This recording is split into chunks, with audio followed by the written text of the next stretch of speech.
Welcome to Biocomputational Max. Today's Thursday, September 4th, 2025. And I want to talk about money, the cause of and solution to all of life's problems. To alcohol, the cause of and solution to all of life's problems. Let me begin by talking a little bit about the political dimension, because unfortunately it is a reality and inevitability. Now, a little bit of personal sharing. I was born in Moscow, Russia, and so-called evil empire, as Ronald Reagan called it, when it was on the verge of bankruptcy and dissolution. And I saw what it was to be growing up during this time of essentially decay. And I wanted to stay away from moral hazards of politics and focused on science and technology. But avoiding politics is neither simple nor prudent in the long term. And I think that's where we are today in the United States.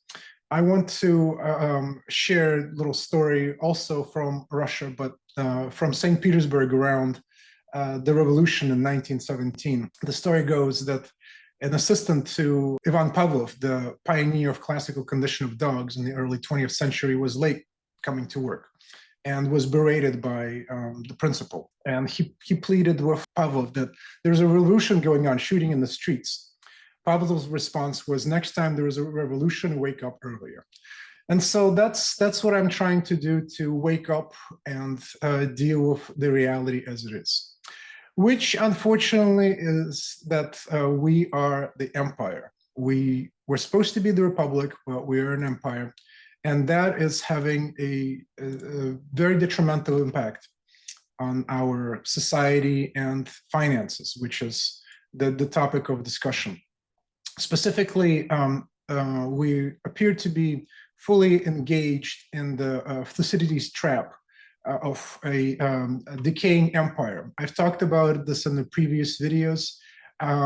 Notwithstanding Trump's attempted overtures to Putin, there is no evidence that Trump sincerely wants peace. He's certainly still interested in dominating in the Pacific. So the competition with China, if we can, use that euphemism, is still on. In fact, it's more of U.S. looking for conflict, which it may very well receive. Therein lies part of the shock of the current behavior of the Western leaders. They are clearly pushing down the dead-end road. In fact, let's look back a little bit what happened to Europe. Well, first of all, it turned off its cheap gas from Russia and is now rapidly deindustrializing. It's purchasing the liquefied natural gas from the United States at something like 3 to 4 times the price. The French used to control much of Western Africa, including their currency, the CFA, which I'll talk about in the future videos in more detail. In the last couple of years, they were kicked out of seven countries physically. France was kicked out from countries they used to control in Western Africa: Senegal, Brunei, Burkina Faso, Mali, Niger, Chad, Central African Republic, and Ivory Coast. Physically kicked out over the last couple of years. They only remain in Benin and Cameroon. So from an economical standpoint, CFA is still an albatross weighing down these countries, but they're busy trying to create a new alternatives such as ECO, which is supposed to unite some of these countries formerly under CFA. So let's go now to a European experience in China specifically. Just recently, the UK deployed warship to the South China Sea as its Defense Secretary, John Haley, issued a stark warning to China, declaring that Britain may consider military action if Beijing invades Taiwan. This is really a shocking provocation because Britain has really no standing to make this either legally or militarily. Legally, United Nations and United States has acknowledged that Taiwan is part of one China. There is disagreement as to who rules one China. Is it the mainland or is it out of Taipei?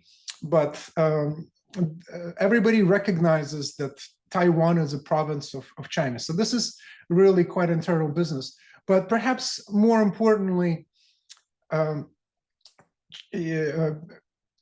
UK is in no position to, push back militarily. Now, let me actually clarify exactly how Taiwan is recognized. In 1971, UN General Assembly Resolution 2758 recognized People's Republic of China as the sole legitimate representative of China and expelled the representative Chiang Kai-shek, the government of Taiwan, from the UN. So, in fact, UN currently recognizes China as basically the de facto ruler of Taiwan, and US threads the needle by saying they recognize that they are one country, but sweep under the rug the question of who is the legitimate government. Is it in Beijing or is it in Taipei? So, but let me come back to Britain, whose army is in very sad state, and they were threatening to send some military to Ukraine, and they're unable to send even something like 10,000 personnel expeditionary force. So they're certainly in no position to threaten China. After World War II, very shortly thereafter, within a few days, in fact, Japan sank British battleship Prince of Wales and battlecruiser Repulse. And of course, they previously showed their prowess against the Russians, but specifically with the British, the Chinese ended the so-called gunboat diplomacy in 1949 in the so-called Yangtze or Amethyst incident, where Chinese communists basically cornered, bombarded, and nearly sank HMS Amethyst, and heavily damaged 3 more royal ships that came to its rescue, tried to tow it. They barely managed to escape with their tails tucked between their legs. So this is really quite surprising, but should be put perhaps in the same context when they're not deterred by a Russian very advanced nuclear weapons or a Rushnik, a non-nuclear weapon against which there is no defense. Clearly, these people are off the chain, and their behavior is explained by their desperation. That is why Ursula von der Leyen came to Washington, D.C. to sign this incredibly one-sided deal with Trump, where she basically acquiesced to everything she was asked. She said that this deal would provide certainty to the country, but the 15% unequal tariffs that they will be paying versus 0 that US is paying is really no prize. And her statement about stability could be said if US levied 30 or 50% tariffs against Europe. So it's a meaningless statement. What's really interesting is that Ursula has very weak legal standing to enact this financial surrender on behalf of Europe. Her role as a European Commission president is in initiating and negotiating trade deals and agreements, but she does not have final say on these policies. Specifically, it's the European Union Council and the European Parliament, basically individual countries that are supposed to ratify and approve it. And that is unlikely to happen with these billions for weapon purchases, billions in LNG purchases.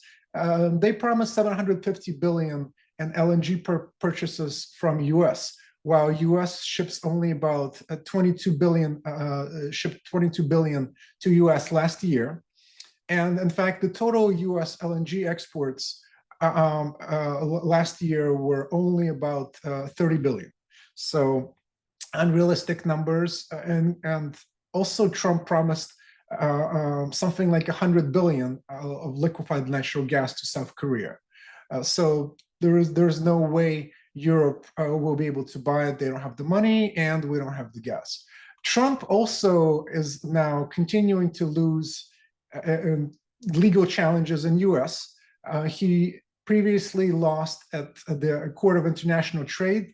Then the District Court for DC agreed with CIT, and now other US foreign courts are basically agreeing with this. So most likely, now that the appeals court has sided basically with against Trump, Trump is going to appeal this to the Supreme Court. So long story short, the Constitution is very clear. This power of, the purse tariffs is within Congress's purview and is not to be usurped under this International Economic Emergency Powers Act that Trump is trying to use.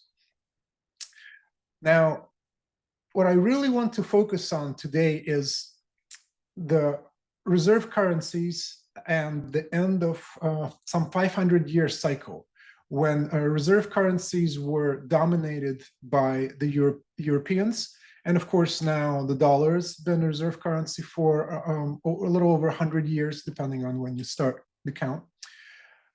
We can probably time the start of this exuberant Western privilege with the Reconquista of Spain, and specifically the last Moorish Muslim kingdom of Granada by Ferdinand and Isabella of Spain in 1492, where Christopher Columbus was present. Here's a painting of Boabdil, also originally known, I guess, as Mohammed XII, known to the Europeans as Boabdil, who surrendered his kingdom.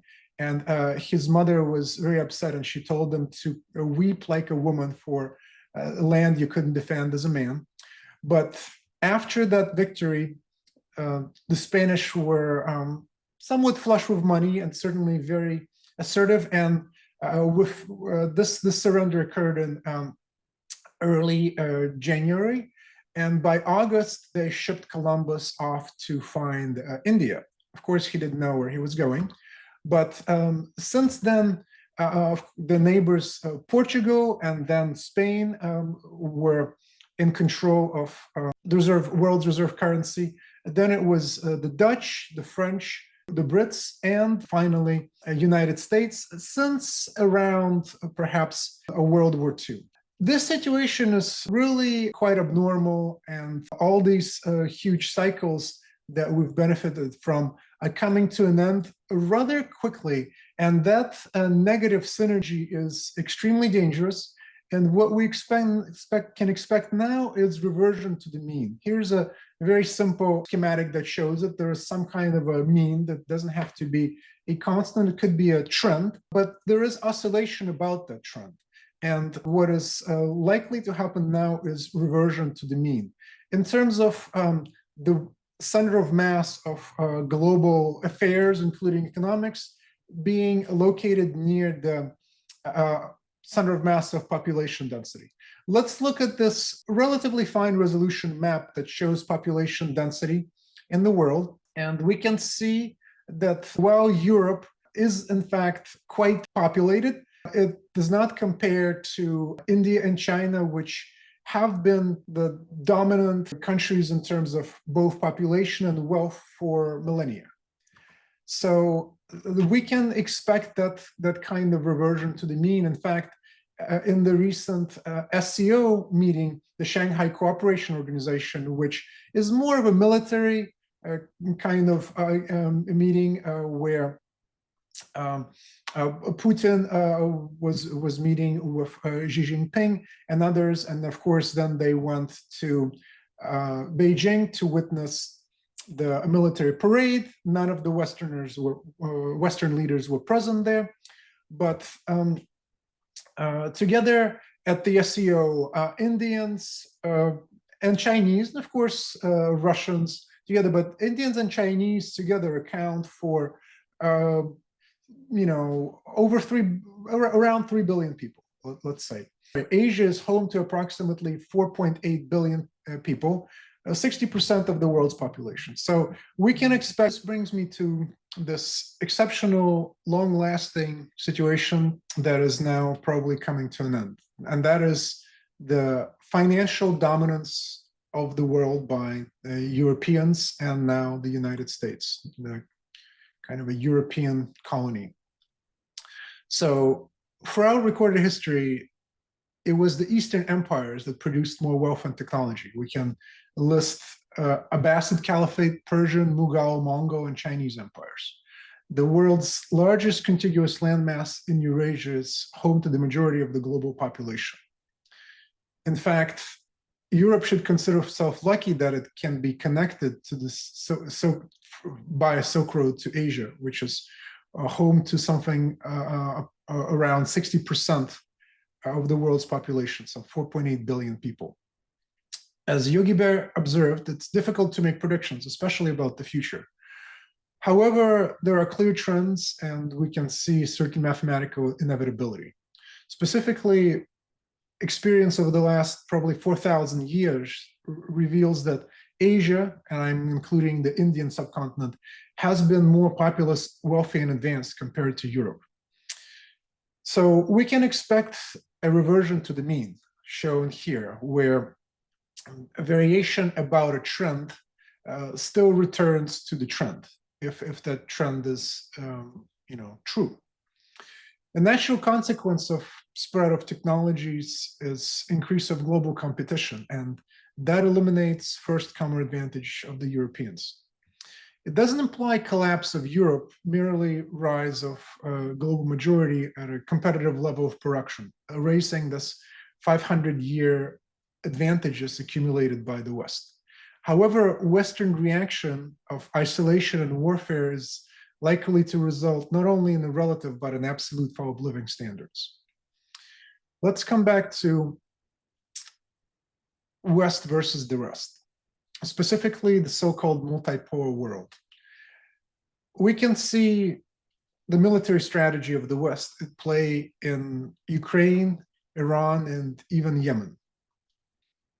And of course, Gaza. The West is no longer in a position to dictate terms to its adversaries.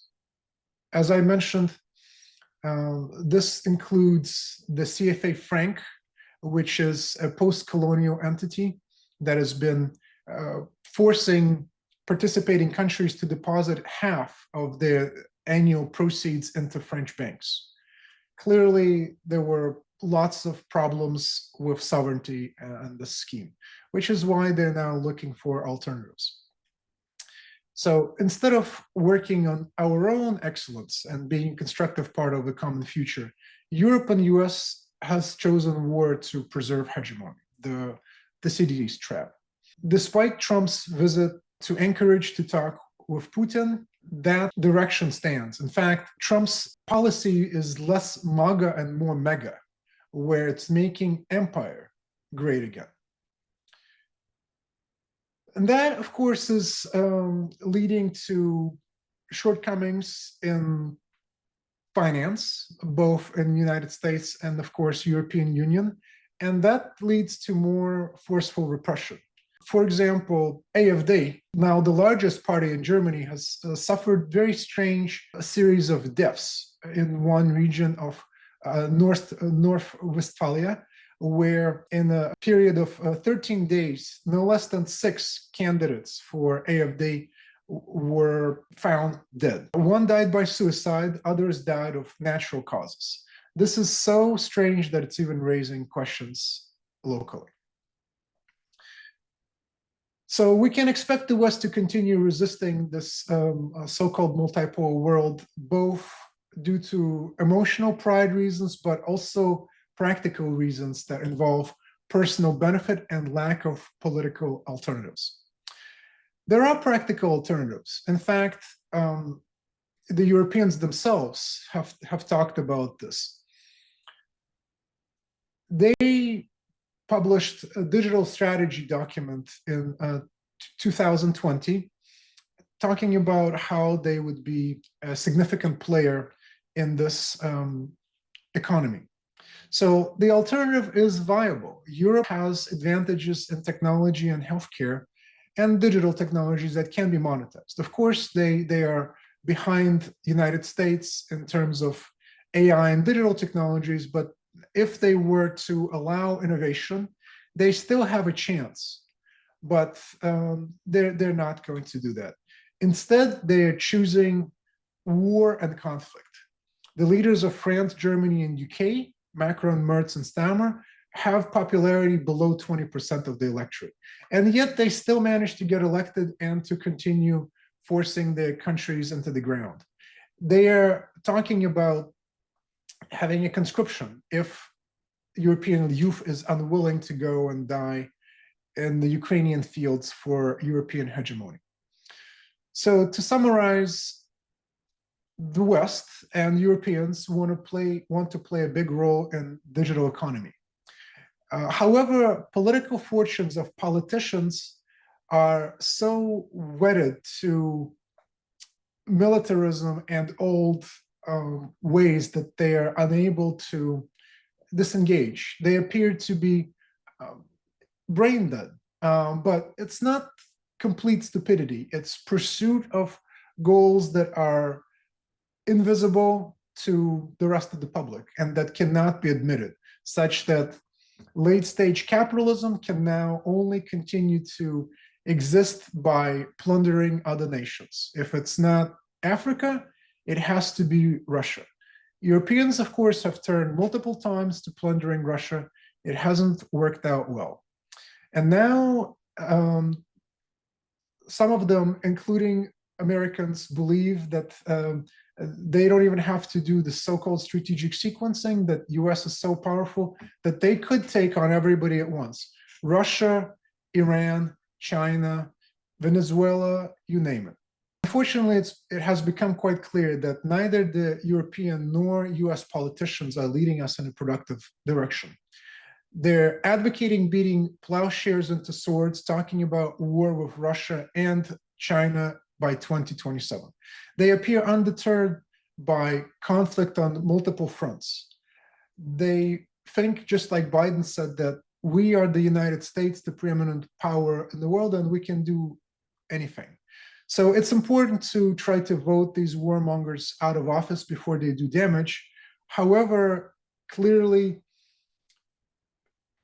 we've recently elected President Trump, who said he would bring peace in Gaza, in Ukraine, within days, and I'm being generous, but that's not happening. So clearly, it's up to us, we the people, to build better processes, new businesses, and new ways of relating to the rest of the world, and also to elect better politicians.